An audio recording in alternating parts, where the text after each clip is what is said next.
Howard Thurman's Great Hope, written by Ty Jackson Issa, illustrated by Arthur L. Dawson. Howard and Mama waited in their backyard, searching the night sky for signs of the comet. Howard treasured this time with Mama. He rarely saw her now. She spent days away from home cleaning and cooking for another family, while Howard and his two sisters stayed with Grandma Nancy. Things had been this way since Papa died. In the far corner of the sky, Howard and Mama spotted a tiny glimmer of light. They watched as the comet inched across the dark horizon, spreading its tail like a fan. It was a breathtaking sight, but Howard was also afraid. "Mama, what will happen to us if that thing falls out of the sky?" he asked. Mama put her arms around him. "Nothing will happen, son," she said. "God will take care of us." Mama had such a perfect look of peace on her face that Howard was no longer afraid. God will take care. At special times such as this, Howard missed Papa the most. He would have explained all the mysteries of the comet to Howard. Papa had been a tall, strong man, clearing land and laying tracks for the railroad. He spent evenings on the front porch with a book in his lamplight, reading the night away. Howard learned the joy of reading from his father, which made Papa very proud. Often, Papa would brag to his friends, "My boy has read all the books in the state of Florida. My boy's going to be a college man." Sometimes, Howard's longing for Papa felt like a terrible ache. Even though his father was gone, Howard still wanted to make him proud. Howard dreamed of becoming a college man just like Papa said. With an education, Howard could determine his own destiny. Howard's dream would not be achieved easily. The year was 1914, a time of racial inequality in the United States. African Americans were called Negroes then, and they did not have the same rights as white people. In Daytona, Florida, where Howard lived, there was just one public school for Negroes. The school only went up to the 7th grade, and Howard was in it. Before he could go to high school and on to college, Howard would have to find a way to go to the 8th grade and finish his elementary education. Every morning before school, Howard's job was to haul the basket of laundry that Grandma Nancy had washed and ironed over to a beach hotel. Daytona was full of fancy hotels, but they were for whites. Negroes could only work in them, as butlers, maids, cooks, or shoeshine boys. Walking quickly up the road with the heavy basket, Howard passed his neighbors' houses. Although most people in Howard's community were poor, they took pride in their homes, and they shared what they could when someone was in need. When Papa had died, many neighbors had come to visit the family, bringing them money and food. After walking for almost an hour, Howard finally saw the beach in the distance. Ignoring the ache in his shoulder, he ran the rest of the way to the hotel. Howard was the best student in his class, and he hated to miss even 1 minute of school. Most days he arrived at the tiny schoolhouse just before Principal R.H. rang the morning bell. From that first bell to the last, each day Howard spent at school was magical. With every new idea he learned, the world opened wider. Howard loved finding solutions to problems and the way each bit of knowledge fit together, like a never-ending puzzle.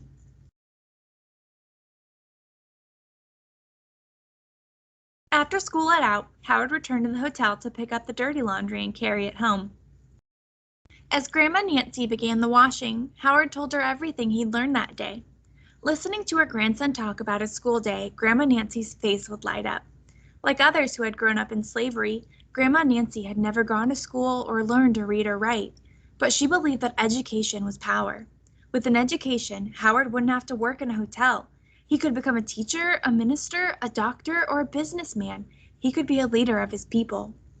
Each night after Howard was asleep and she had finished the washing, Grandma Nancy prayed for a way for Howard to continue his education. "Make a way, dear Lord, make a way." One morning when Howard arrived at school, Principal R.H. greeted him. "Howard, I need to have a word with your mama. Please tell her I'll be paying her a visit this Sunday. No need to worry, son. It's good news." Howard nodded politely but hung his head with sadness as he walked away. He was sure Principal R.H. was going to tell Mama that he had found a job for Howard after he finished the 7th grade. A job after 7th grade was not good news at all. Howard wanted to keep going to school. Mama was off from work on Sunday and home with the family. After church, they sat down for the special Sunday supper Mama had made: stewed chicken with peppers and rice, peas from the garden, and lemon pie. Howard wished every day could be like this. Soon after they finished eating, there was a knock on the door. It was Principal R.H. Mama and Grandma Nancy invited him inside. Howard's heart beat with dread. He tried to leave the room, but Principal R.H. asked him to stay.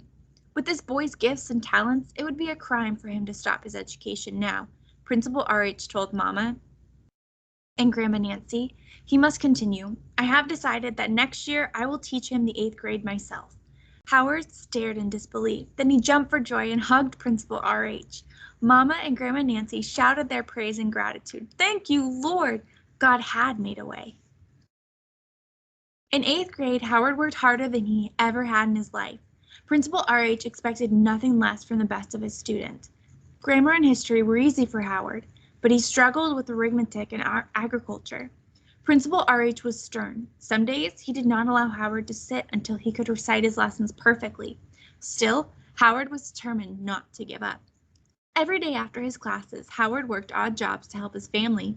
He did yard work, cleaned fish in a market, shined shoes, and turned ice cream in his cousin Thornton's restaurant.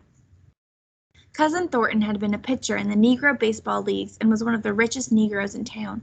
Once a group of whites had tried to run Thornton out of town, but he had bravely stood his ground. Thornton knew the struggles Howard would face, but he believed in his young cousin's dream. Always be your own man, he told Howard.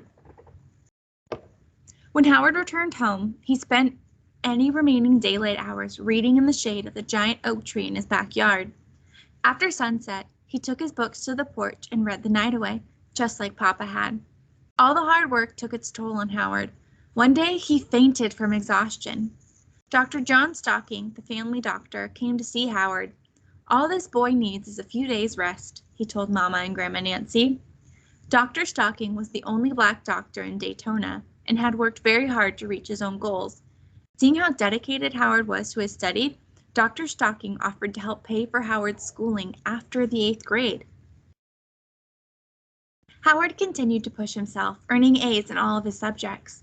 At the end of his 8th grade year, Howard had to take examinations to receive his elementary school diploma. Principal R.H. went to see the superintendent of the public schools.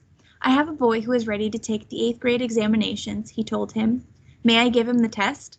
A Negro ready to take 8th grade examinations? The superintendent said in disbelief.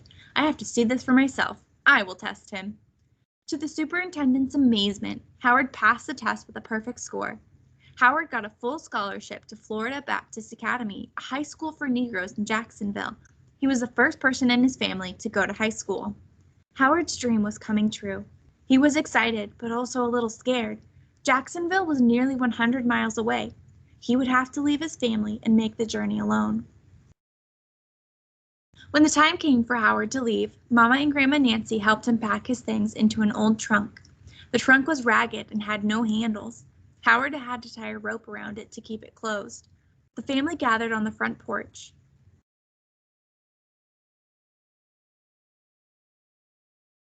Trying to keep his composure, Howard quickly hugged Grandma Nancy and his sisters. Then Mama put her arms around him, and Howard could no longer hold back his tears. His heart felt as worn and heavy as that old trunk. Mama was crying too, but her smile was filled with such pride and joy that Howard's spirits were lifted. Howard waved goodbye to his family and set off for the train station. When he arrived, he bought his ticket and then walked outside to give the agent his trunk. The agent looked down, frowning. Boy, I can't take this trunk. It doesn't have handles, he said. The only way you can send it is by express. That'll cost you $3. Howard had only a $1 coin in his pocket. Broken-hearted, he took his trunk and sat down on the steps of the station. Tears rolled down his cheeks as he saw his dream coming to an end.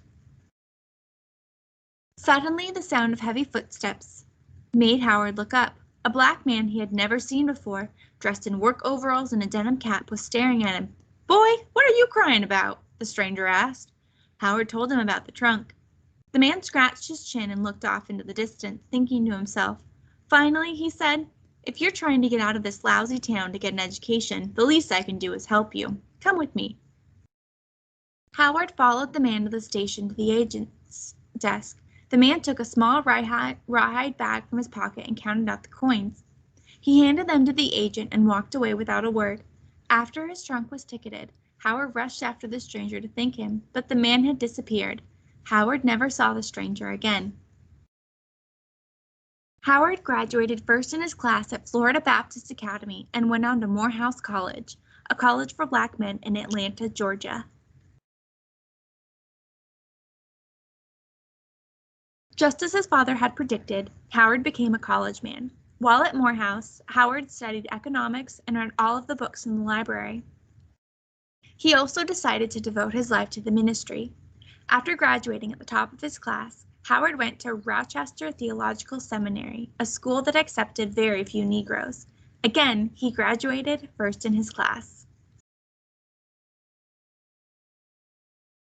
Reverend Howard Thurman became one of America's greatest preachers and spiritual leaders. He was a crusader for peace and unity among all people. Everywhere he went, his powerful words inspired many people, black and white, to work together to achieve equality and end human suffering. Throughout his life, Howard remembered the people who had believed in him as a boy and helped him along the way: his mother and father, Grandma Nancy, Principal R.H., Cousin Thornton, and Dr. Stocking. Howard especially remembered how his dream of furthering his education had been rescued by a stranger at a railroad station who had appeared and disappeared with the same mystery and wonder as a comet in the night sky. Howard never forgot the kindness of a stranger or the power of a dream.